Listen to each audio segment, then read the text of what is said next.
gente tem várias classes, gente. Então, por isso que você precisa chegar até o seu banco e observar quanto é que você consegue fazer de aporte inicial ou por mês. Porque se você não consegue, se você não tem uma constância, se você não consegue colocar todo mês uma determinada quantia, ter essa segurança, então não vale nem a pena você fazer esse aporte. Então, a gente está vendo aqui que nesse caso aqui, a seguradora, ela tem várias classes, onde você vai colocando o seu aporte, o quanto que você quer colocar de aporte, certo? Então, dê uma olhadinha lá, é bastante interessante. Temos também aqui os detalhes sobre a distribuição dos fundos disponíveis, né? Como eu disse a vocês, cada empresa ela tem uma carteira de investimentos e você escolhe entre elas qual que é a mais importante, que no caso a empresa ela oferece aqui uma carteira e aí o cara vai ver qual é a mais ideal, que é a mais interessante para ela. Também aqui ela vai demonstrar, vai ter que demonstrar para o cara uma renda acumulada de 30, 12, 36, vai ter que fazer uma simulação para o cara, certo?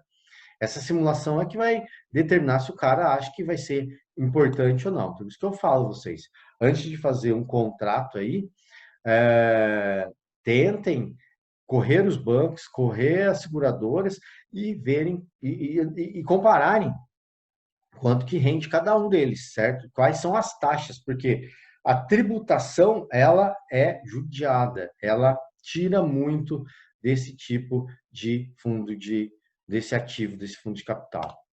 Então, depois de analisar que classe que você vai manter o seu investimento, né?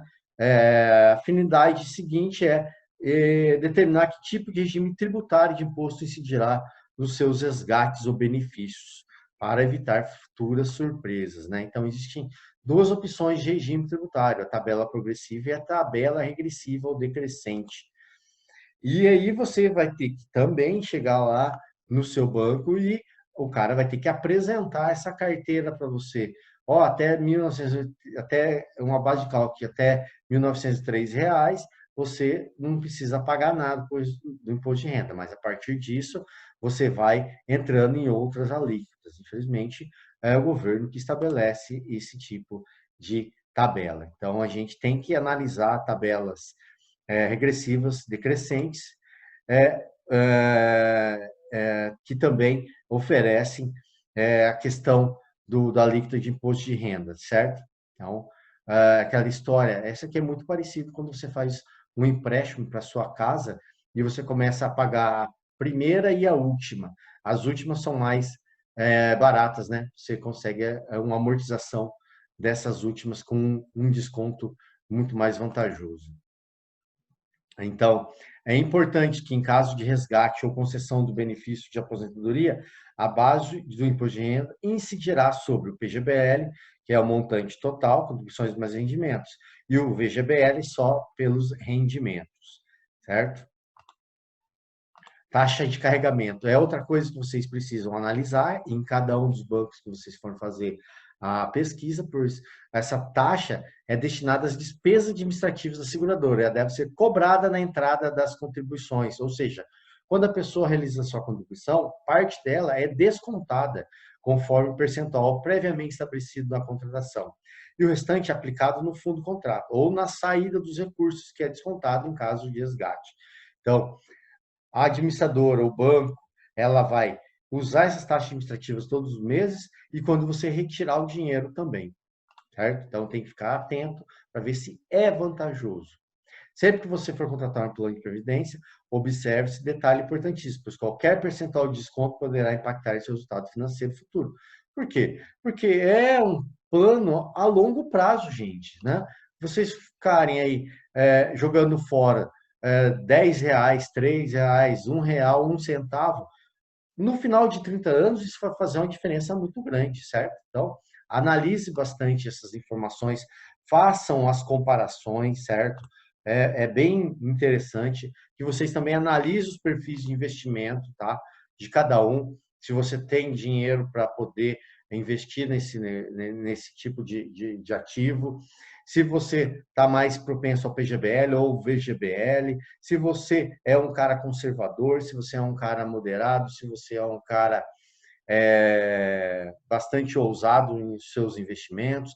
Então, tudo isso eu sugiro que você converse com o gerente do seu banco ou com algum especialista financeiro que vai te auxiliar a delimitar o seu perfil, certo? Porque a delimitação desse perfil vai fazer com que você opte, escolha com maior precisão qual é o melhor tipo de capital, qual tipo de produto de investimento que você deve utilizar, certo? Então, as rendas de aposentadoria pode ser mensal vitalícia, a renda mensal temporária pode ser de 5, 10, 15, 20 anos, a renda vitalícia pode ser reversível, beneficiário indicado, né? Você pode passar para alguma pessoa, você vai fazer na poupança para alguma pessoa. Renda, voltando aqui, você também pode fazer um plano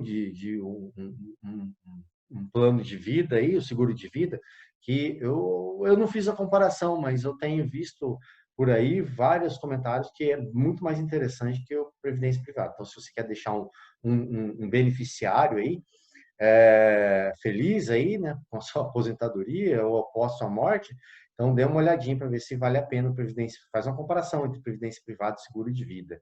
Se não me engano, o seguro de vida é mais flexível e mais rentável.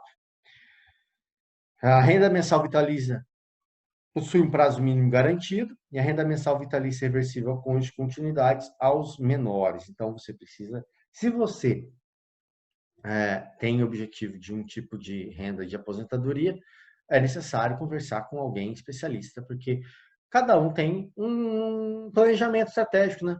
Tem gente que quer deixar para alguém, tem gente que quer para si mesmo, quer complementar a sua renda depois da aposentadoria. Então tem que ver tudo isso, gente. Fica difícil falar qual é a melhor opção, certo? Então é justamente isso. Quais dessas opções que melhor se enquadram em sua expectativa de renda futura? Você é que sabe, cara. Você é que vai determinar. Você é que vai diagnosticar, vai ter que fazer o seu planejamento aí, vai escrever lá, olha, preciso disso, preciso daquilo, preciso de tanto para viver, eu consigo guardar tanto de dinheiro. Então, é uma série de informações que só mesmo você conversando com o seu gerente, com o seu consultor financeiro, ok? Então, gente, para a aula de hoje, como eu havia mencionado, fica na aula de hoje fica apenas uma atividade mais simples. Essa atividade não vai ser, conta ainda como atividade e ter o seu ponto, mas para a avaliação bimestral ela não vai contar, certo? Se vocês interessarem pelo texto, pelo tema, tem mais alguns artigos que eu passei para vocês, tá? É bastante importante, é um tema que tem sido bastante discutido, vale a pena dar uma olhadinha sim, tá? Pensar no futuro, ok, gente? Então, um abraço até a semana que vem, que eu creio que deva vir com revisão para a prova. Ok? Um abraço a todos.